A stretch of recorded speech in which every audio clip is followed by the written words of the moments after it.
Hey guys, Tone here, and welcome back. It's great to see you all. It's been a while.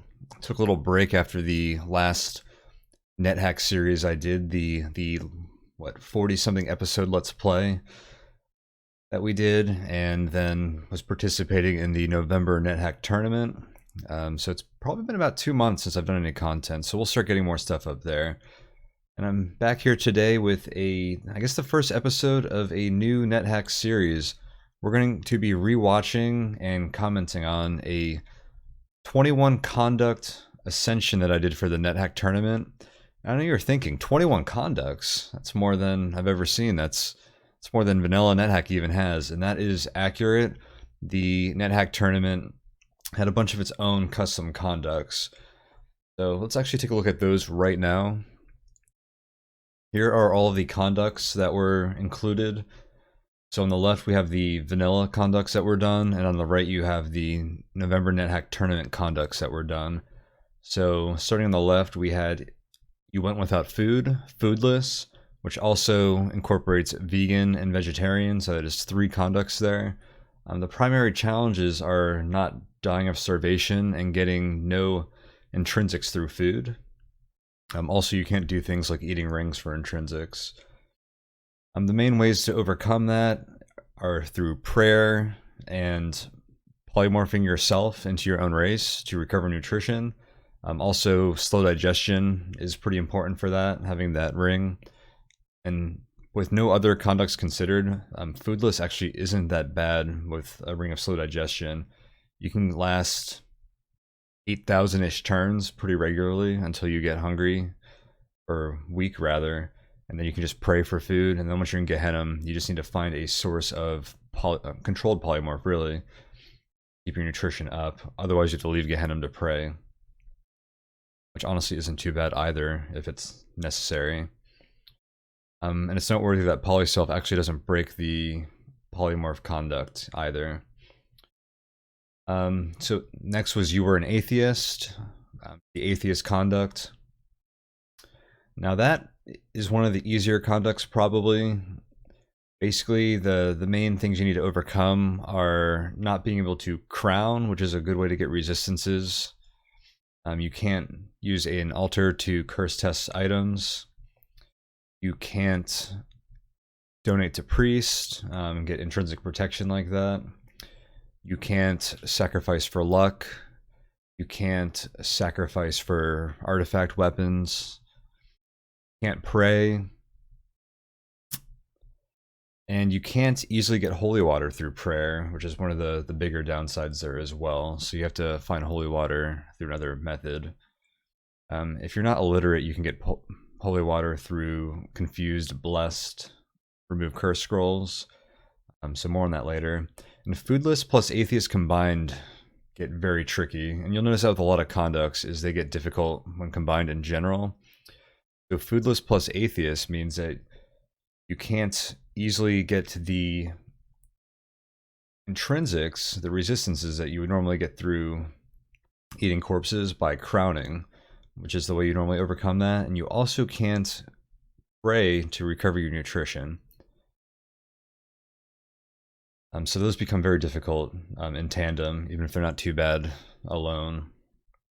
Next we have You Never Hit with a Wielded Weapon, that is weaponless. I thought that would actually be more difficult with a wizard, which is what we're going to play, but I was able to pick up daggers and just throw daggers. They're quite effective from the get-go, and once you get a decent power pool, you can use magic. Although if you're using spells for everything, you run out of power pretty fast, and it takes a long time to recover your power until you get the Eye of the Aethiopica, which we haven't discussed yet, but we won't be able to use in this game due to another one of our conducts. You have read or engraved items 194 times. That's just tracked on the endgame challenges screen. That's not actually a conduct, since that means we broke illiterate. So that doesn't count here. You never genocided any monsters, genoless. That just means we didn't genocide monsters, pretty self-explanatory. The big downsides there are that we couldn't genocide liches or mind flayers, which are big targets, sea monsters, some other stuff. Usually I only really genocide liches and master mind flayers anyways, so that's not a huge downside, just a little bit more annoying to deal with liches. You never polymorphed an object. That just means you didn't polypile. That's usually not too bad alone, but if you look at the next one, you never used wishes, or used no wishes. Those two in tandem become pretty difficult as well, because usually you can get around wishless by polypiling a lot, or you don't really need to polypile if you use wishes. But those combined means you have to rely strictly on what is generated in the game, essentially, which can be tough. And wishless also encompasses already wishless, so that's two conducts right there. No wishing for artifacts, which is tracked separately. Then if you look on the right side, the voluntary challenges for the November NetHack Tournament are permadeath. You were deaf from birth. That's not too bad. It just really means that you can't get any clues if there's like shops or other things in the level through sounds. You can't get clues like a monster nearby is zapping a wand or drinking a potion. Interestingly, you can't chat, so you can't donate to priest or do any other interaction with priest. And also, if you get attacked by a succubus, they automatically remove all your armor because you can't say no. So that can be troublesome if that happens unexpectedly, because you're all of a sudden naked. You'll lose any intrinsics you might have had from, you know, Cloak of Magic resistance. I guess extrinsics, I should say. You lose all your AC, of course. But overall, that one's not too bad. You never engraved Elbereth. No using Elbereth.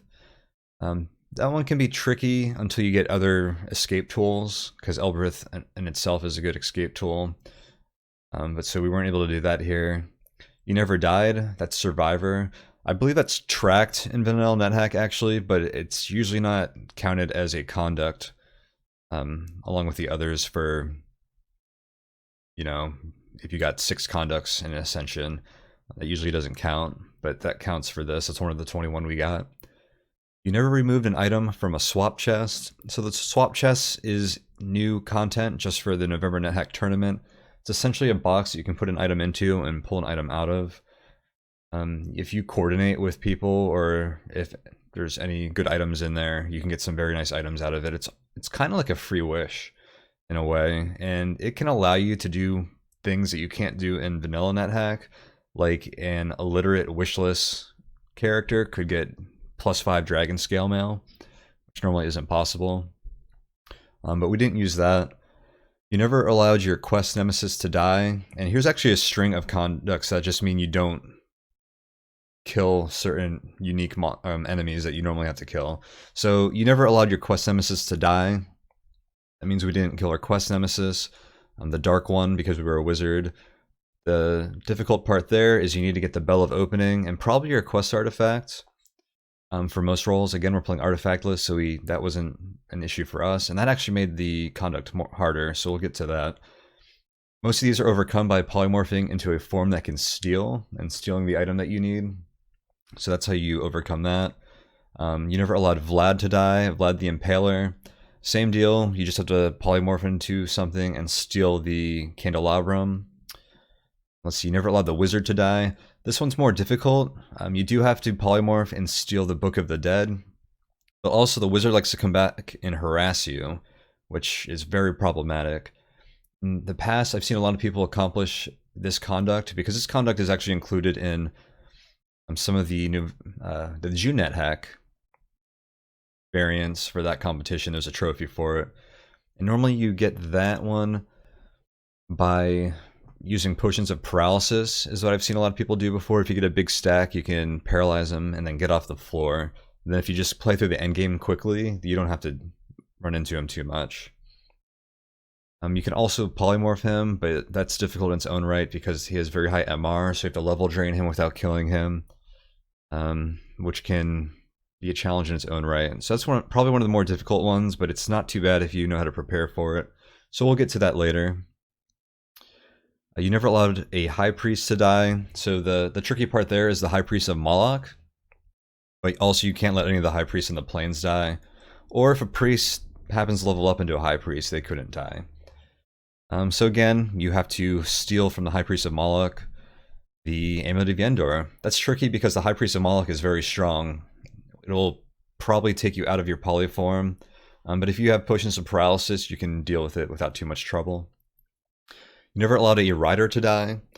So that's all the 3 riders, Death, Famine, and Pestilence, on the astral plane in the endgame. You basically can't let any of them die.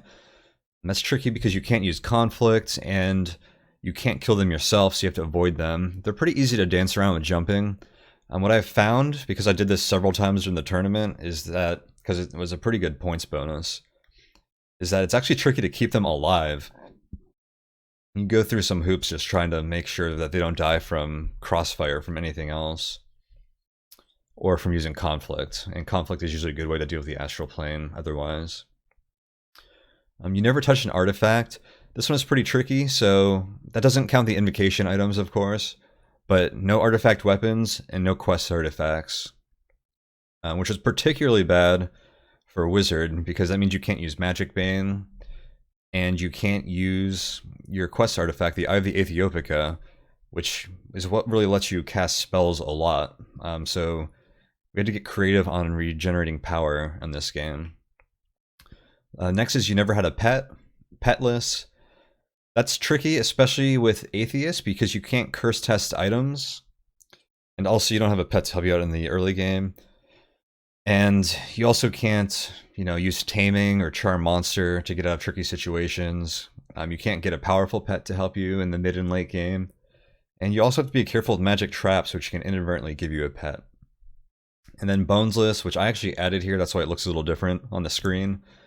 But that is one of the ones that's tracked, it's just not listed, so you can't find a Bones level, which generally just gives you a lot of free stuff. Very often very cool free stuff.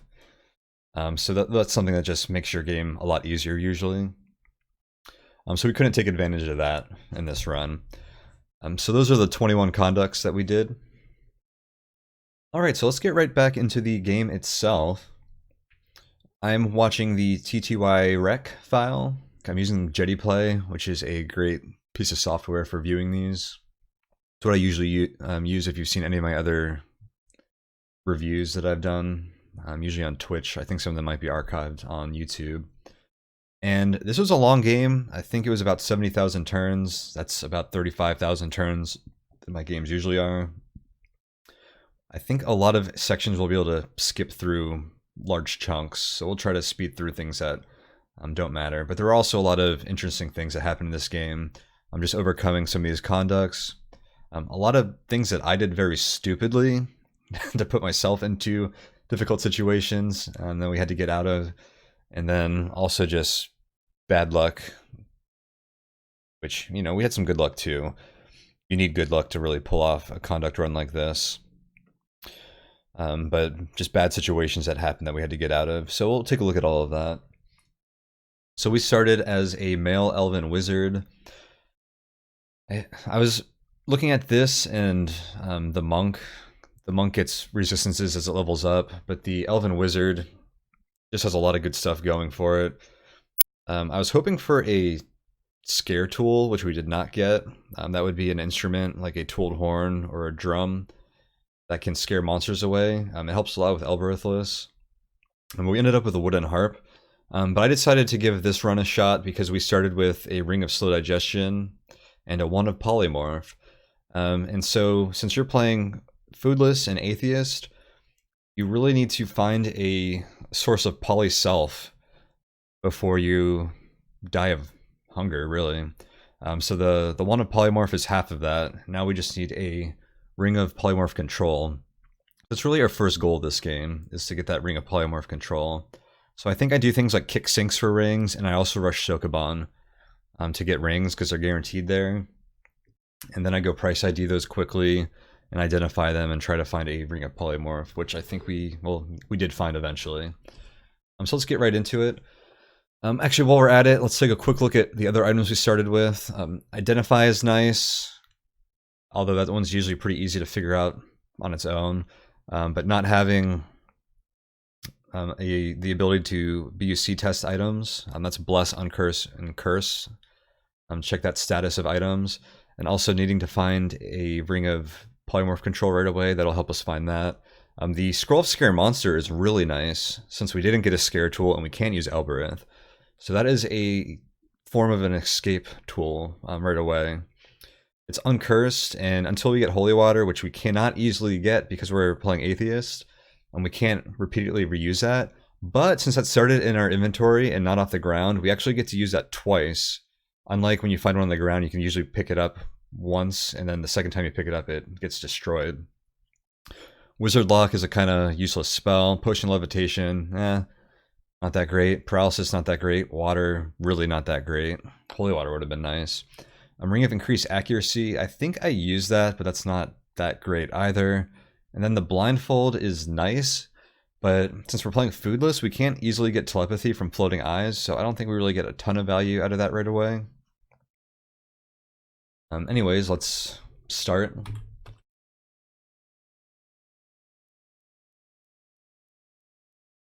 Immediately take the Quarterstaff off because we have to play weaponless, so we're just going to be punching things and using our spell of Force Bolt at the beginning until we get some daggers to use. I think I carry the Quarterstaff around just so I can force containers open. Oh, and by the way, so at this point, I probably thought there was a almost 0% chance that this game would ascend with 21 conducts. Basically, the whole thing is just kind of roll games, play a bit, see what happens. If you luck into a few items that you need to really, like, you know, get some of these conducts to fall into place, then you start playing more seriously, and then it just kind of snowballs from there. So I was playing fast, taking a lot of risk, not really expecting this game to go anywhere. So we're not playing, you know, very optimally at all early on. I use Force Bolt to kill the fox. Throw Slow Digestion on. A turn too late, really, but I guess we wanted to deal with that fox.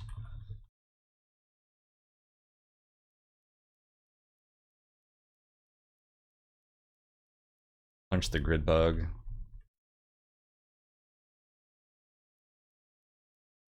Like a spear, I didn't even notice, but something we didn't care about on the ground.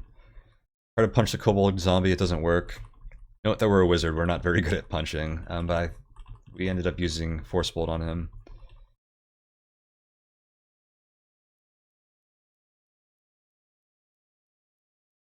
Looks like I tried to just run away from the Kobold, get some health back, get some power back, use a spell. I have auto pickup on for food items. That's something I typically leave on for speed runs, so you don't waste a turn picking up food. I just turn that off. I have an exception on for Lichen Corpses, so we still pick those up, which is kind of annoying. Trying to punch. Decided to throw in the Ring of Increased Accuracy. We can hit things at level 1 here with our unskilled unarmed combat.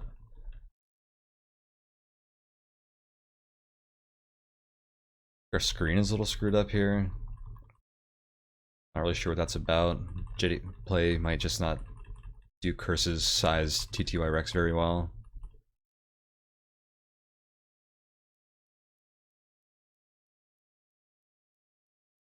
Reach level 2, nice HP bonus, nice power bonus there.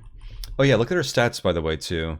19 intelligence, that's important there so we can have hungerless casting, which otherwise would be very problematic playing foodless and atheist. Other than that, 9 strength, 12 con, 12 dex. Sorry for reading those out of order. Nothing too interesting there. 10 charisma, 13 wisdom. Yeah, nothing too notable stat-wise, really. Oh, wow. I did not anticipate this, but we might have to be dealing with some messed up screens. Hang on, can I fix this?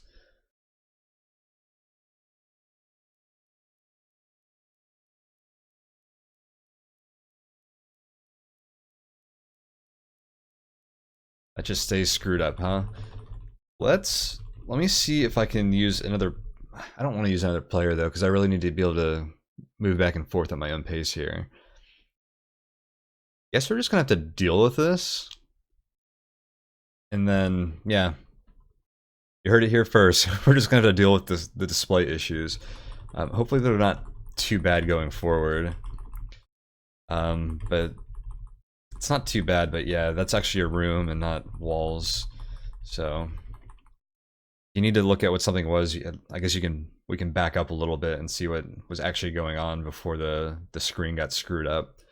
It refreshes periodically, like look, it just refreshed when we changed the stairs, but it seems like that's something we'll have to deal with when viewing this TTY rec and watching this replay. A spellbook, I just went ahead and read it immediately. Usually not too risky, but if it's cursed, you can end up with some bad effects. We got jumping. I don't know if I actually use that, but that's a good way to run away from monsters if you're having a bad time in a fight. It also becomes very important at the end of the game when you're trying to avoid the riders, because you have to kind of dance around them on Astral. Okay, here, a scroll labeled "Please return to dev team." That is November NetHack Tournament content. There are 3 scrolls labeled that throughout the game, and there is a special level called the dev team office that generates on the rogue level. There's a stair to it, and this is a little quest on it. And if you bring them 3 of these scrolls, if you identify them, I believe they're called scrolls of missing code. They'll give you an artifact t-shirt, which I think it really just gives you warning. Obviously, we can't use the artifact because we're playing artifactless, so we don't really do anything with that quest. That level does give you a few nice bonuses, which we'll get to when we actually get to it. But I think all we really end up doing with these scrolls is blanking them, so I guess we get 3 free blank scrolls in this game due to that.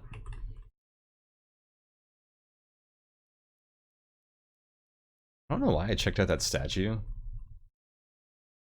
I probably considered breaking it for books. I don't think you can actually do that until dungeon level 3. Don't quote me on that. And I don't really have a way to do that. There's really no benefit there. Empty chest. Those chests, if you can open them and if they're not trapped, you can have some nice items for you early on.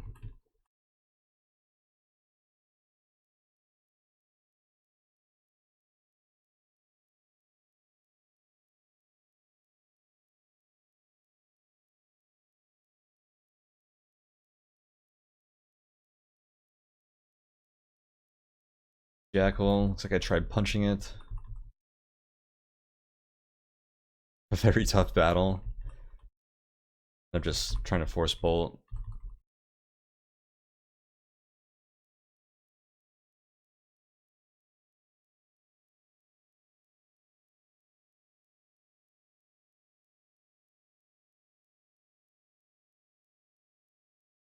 I have no exits, so I'm looking for a hidden door on this room.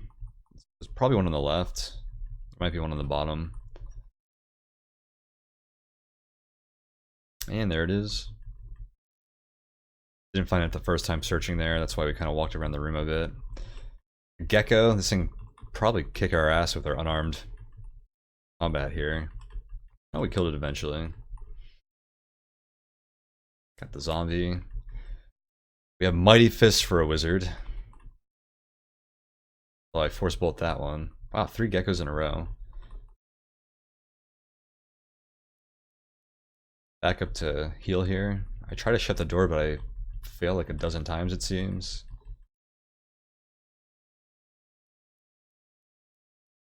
Relatively safe in this room. Gonna wait to heal.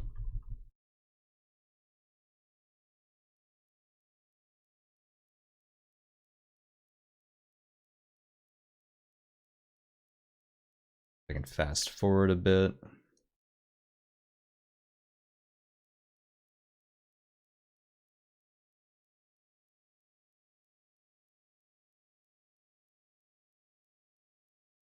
Looks like I'm content with our 15 HP. And also max power. I think we were at 15 before. You don't want to just wait too long because you're wasting turns, which are burning nutrition, even with the Ring of Slow Digestion.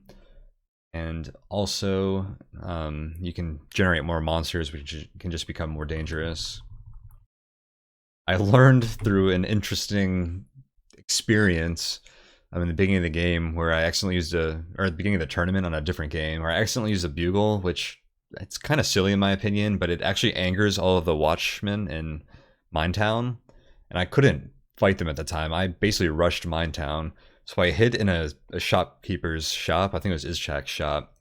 And I kept trying to slowly kill them with Force Bolt, but your power regen's so slow, but by the time I actually killed all of the watchmen, the level was full of monsters. I actually escaped, but then I came back to the level later and I died because to a soldier with a wand, I think. So yeah, relying on only spells and power and regenerating power just isn't very reliable. Now once you get the Eye of the Aethiopica, you can cast spells pretty much as you want. But again, we're playing artifactless here, so that becomes a huge pain later, as you'll find.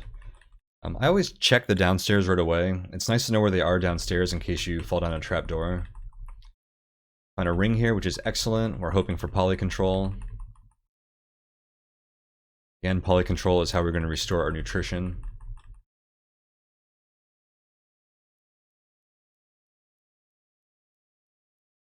A crystal plate mail lying on the ground, which I find very intriguing. Ultimately, it's too heavy, so we don't use it. Our 9 strength wizard isn't not going to be walking around in crystal plate mail.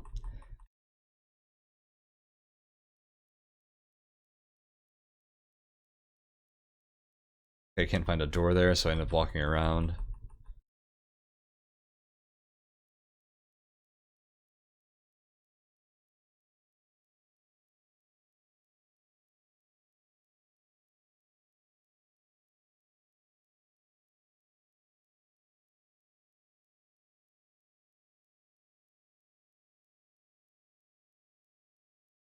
A huge weapon shop.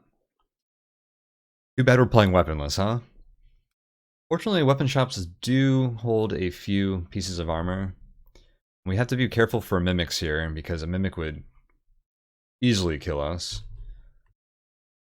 Although we have 30 power, 33 technically, but that means we have 6 casts of Force Bolt, so we could definitely Force Bolt a mimic down. There are multiple on screen immediately, because those strange objects are guaranteed to be mimics. We quickly look around, looking for ranged weapons and good pieces of armor.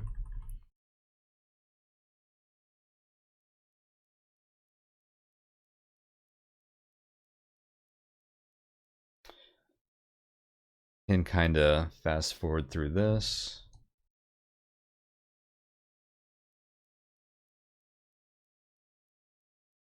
Back up. Okay, so I throw gold piece, look for mimics. Pick up the daggers, finally get some ranged weapons. So weaponless means you can't hit in melee with a wielded weapon.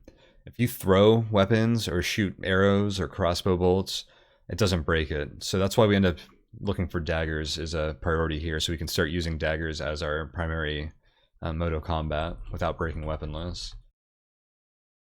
Darts, other good ranged weapons.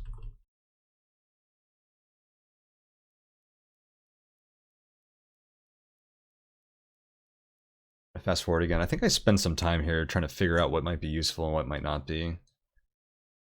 Oop. That looks like something exciting. Let's back up.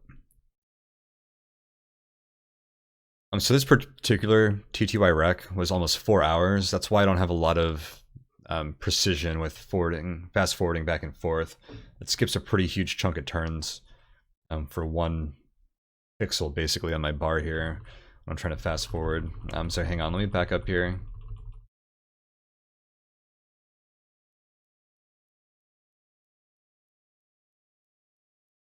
Still backing up.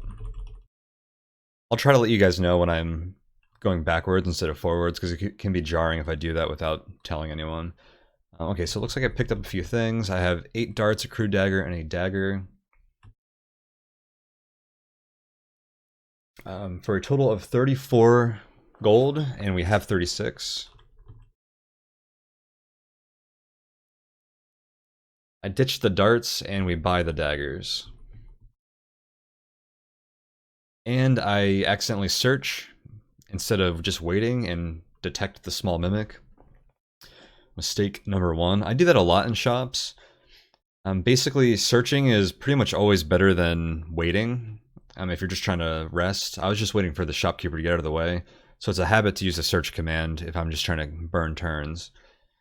In shops, that can screw you because you detect mimics that you might not want to reveal and become hostile.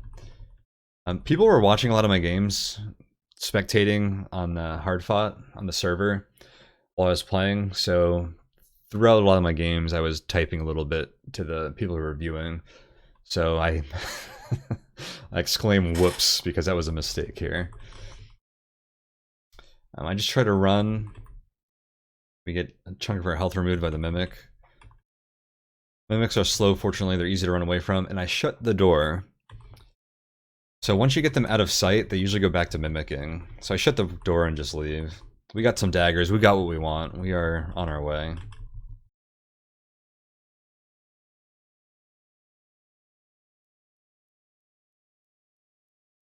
By the way, the first few thousand turns of this run are probably the most interesting. I'll probably start fast forwarding through larger chunks once we get further in.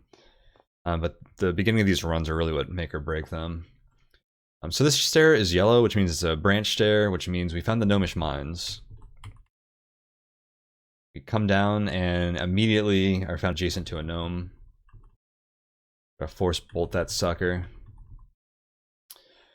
Force bolt destroys gnomes. It's great in the gnomish mines, and you can get a lot of experience coming down here early and just force bolting gnomes and gnome lords and dwarves.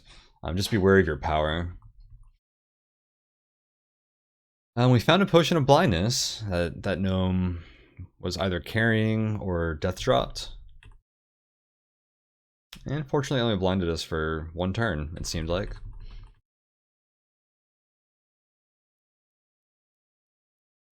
It was a Dark Mines level, which is annoying because they're more dangerous to deal with.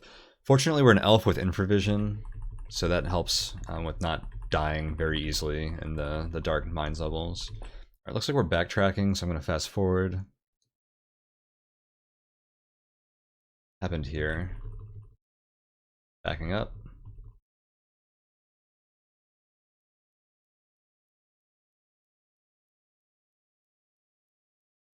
This is as far as I can back up. Okay, I guess, here we go.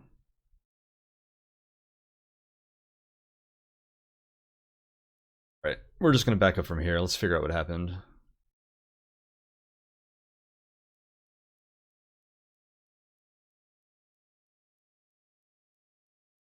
Screw it. We're not gonna back. I'll tell you what happened. I think I stepped on a trap or I fought something that was right there. And what I'm doing right now is I'm throwing my daggers at the wall. If they slip, it means they're cursed. So I'm just gonna throw them a bunch until I'm comfortable feeling that they're not cursed.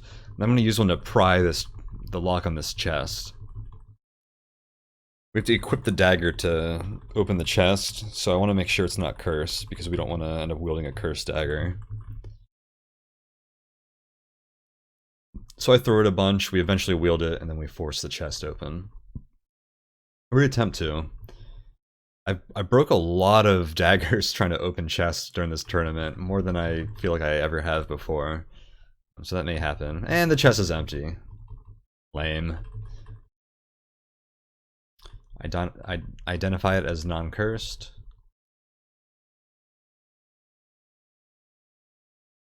I'm doing the same thing with the other dagger, just throwing it at a wall. Fast forward through this, I think we determined that it is also non-cursed.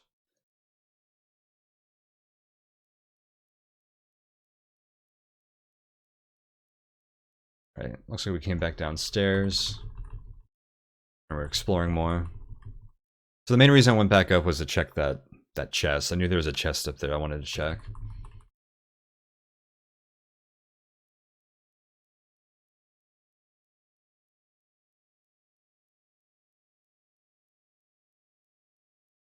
Stone. Always kick the stone. Figure out what it is, and this is why. That is a lodestone. And it was sitting on top of a bear trap. How unlucky is that?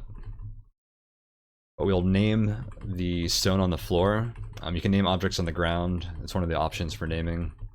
And we call it a lodestone. So if we see another lodestone in this game, we'll already know what it is. We have a fountain and a sink here. The bear trap just injured our legs. I wait to repair our legs. I'm going to start kicking the sink. And this is why. We want a ring. We want to find a ring of poly control. So the more rings we can get, the better for that. Kicking sinks can be dangerous because you can generate black puddings, which are way too strong for us right now. And also succubi / incubi, which are probably also too strong for us right now. We have high, intelligence and charisma, I think is what the check is. So we actually would probably gain from sorting with them. But we don't really want to see either of those. So it's very nice that we found the ring first. Of course, we could probably escape either of those scenarios. The puddings are slow. But it's a good thing that we didn't have to deal with them. Again, we're still playing risky here because I have no idea how far this game is going to go. I assume we're going to die before we find a way to not die of starvation.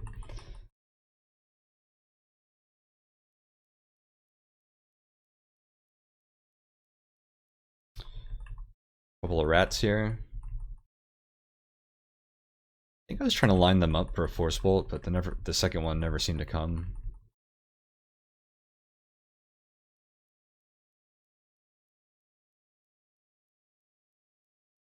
Probably should use my daggers first. I guess I just got those, so I'm not used to using them. This level looks like it's probably fully explored, so we just go downstairs.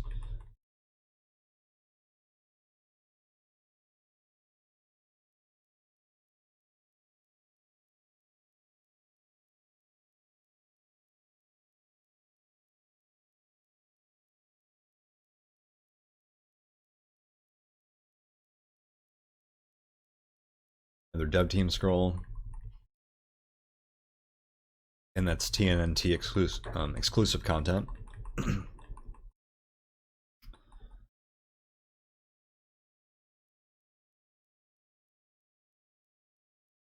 We haven't really discussed it before, but note that I am permadeaf. You can see that at the bottom of the screen.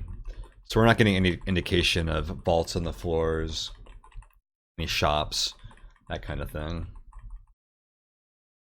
The downstairs, I go by, grab that gold. I'm not sure if I saw something in the weapon shop earlier that I wanted to grab. I guess those darts wouldn't be bad to have. For a couple pieces of armor in there.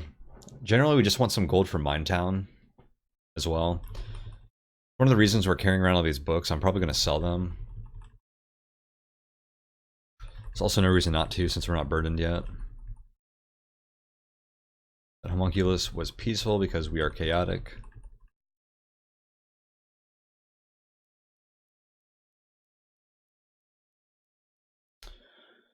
Cool, we got our first stat up this tournament, I believe, or this game. +1 strength, +1 constitution, not bad. It's a nice little bonus to our carrying capacity, actually. A kitten, which would destroy us right now, so I quickly go to Force Bolt.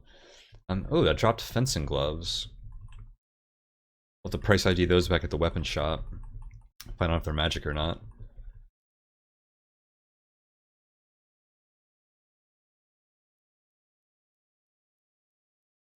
Like that's where I'm going. And I want to fast forward, but I'm afraid it's just going to jump us away. I hit way too far, so we're just going to watch as we walk over here. So check out that boulder. That is the mimic. Boulders don't just generate out of nowhere, usually. We knew there was a mimic right there. It's interesting that it came through the door. We use Force Bolt. It's unfortunate there's no place that we can get a few tiles away from it to attack it at range. So we just Force Bolt it adjacent. And then I back up, and then I assume right here that it followed, and then we just zap Force Bolt up. So we woke it up, backed up, and then zapped it again. We just hit experience level 4, and we gain sleep resistance, which elves get at level 4. Mimics are decent chunk of XP usually early on. You can definitely gain a couple of levels off of them. Right, just sell the Orcish Cloak. Magic Gloves. What could these be?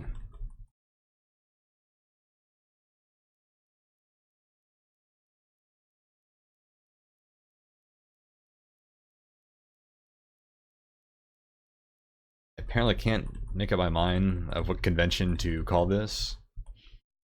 There we go.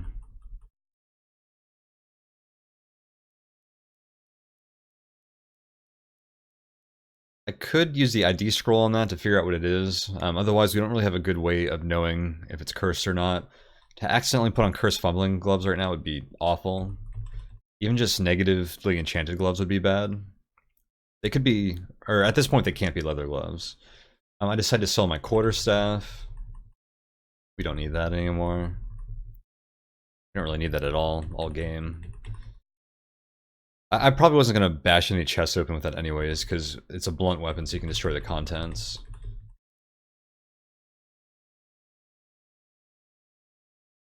Alright, so we head to the upstairs. I'm going to fast forward.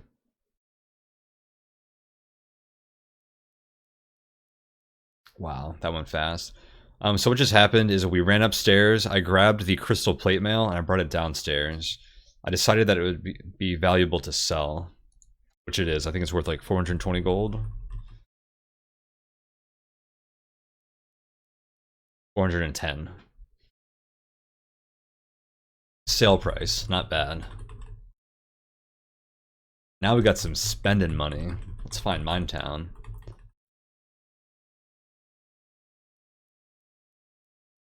In a normal game, I probably wouldn't go to the mines quite yet. We got a good power pool, we got some good HP, we have infravision.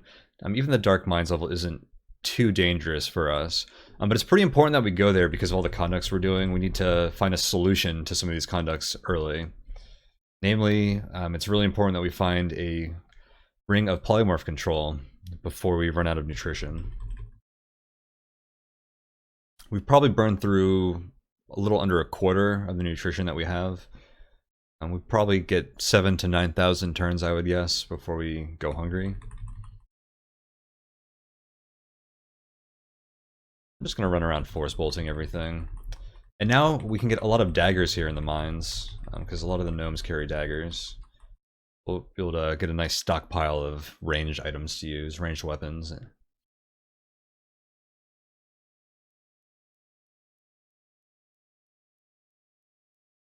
Looks like I've passed the threshold of risk aversion, or risk non-aversion, I guess, because we were playing the beginning of this game very risky, that I am checking chests for traps. It's really free, except for the turns, and don't get me wrong, the turns are very valuable here, but we'll just make sure that we don't lose some of our items or get insta-death poison from this thing. Force that sucker open with the dagger.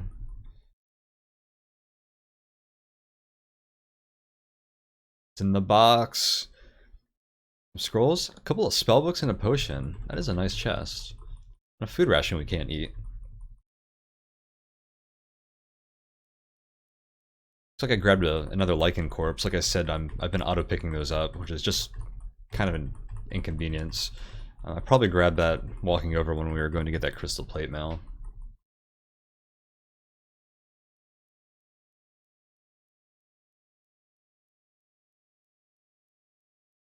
I'd be careful for the gnome lords. They're a little tougher.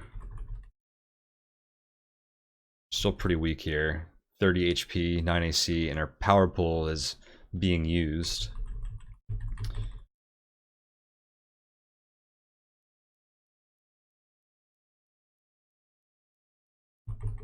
Can't just zap things forever. Giant bats they can be tough because they're fast. You can't run away from them. Looks like I can zap both of these with one force bolt, which I'm sure I do. And we kill both of them with one force bolt. Beautiful.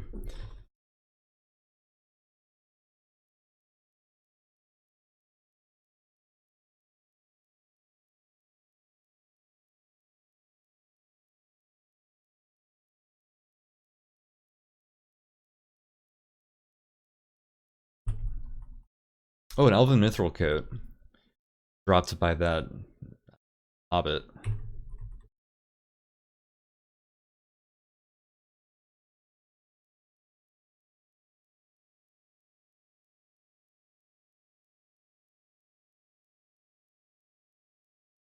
Probably really hurt her spellcasting chances. Maybe not, I don't know how much it would. At a certain point you can wear that and cast your good spells like that with a pretty low failure chance. It's definitely worth it to have a nice AC bonus. But again, we don't want to have cursed armor on, so we're going to wait till we can figure out a way to determine if that's cursed or not. I named all of my throwing weapons ammo because I have an auto pickup exception on that if something is named ammo, I will auto pick it up. I don't like auto pickup thrown because sometimes you throw things that you don't want to pick up, like a rock temporarily in Sokoban or something. So that's how I manage that in my config file and in my games. Now we don't have to manually pick things up after throwing them, which we're going to start doing a lot here. I think I had auto pickup off or something, which is why I had to run back for these. Or maybe it's because I was burdened. I don't know, it's not important. So I dropped all the books to get some carry cap back. They'll be there when we get back.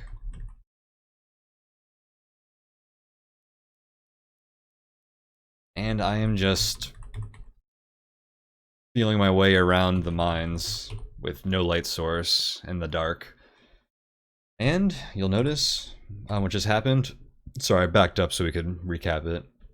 A trap door opens up under you. That's scary. And luckily it didn't drop us anywhere too bad. And honestly, this is a lit up level, which is better than the one upstairs. And we'll much more easily find both staircases down here, which means we'll know where the stairs are upstairs, and we can easily connect the two staircases. So this actually might not be too bad.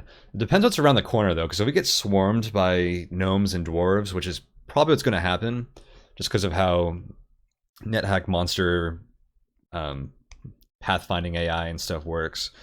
As long as we don't die immediately to a bunch of things that swarm us, this actually isn't too bad. I'd much rather be on a lit mines level than a non-lit one. And let's leave on a little cliffhanger here. I'll stop here and then we'll pick this up here again soon. So thanks guys, I hope you enjoyed it. Let me know how watching the TTY rec like this worked. Anything with the commentary you guys would like differently or whatever. Just leave me some feedback and we can adapt for the rest of this playthrough. But I think this has gone pretty well so far and I've been enjoying it and I hope you guys have too. But yeah, I'm going to head out and I'll see you guys next time. Thanks guys.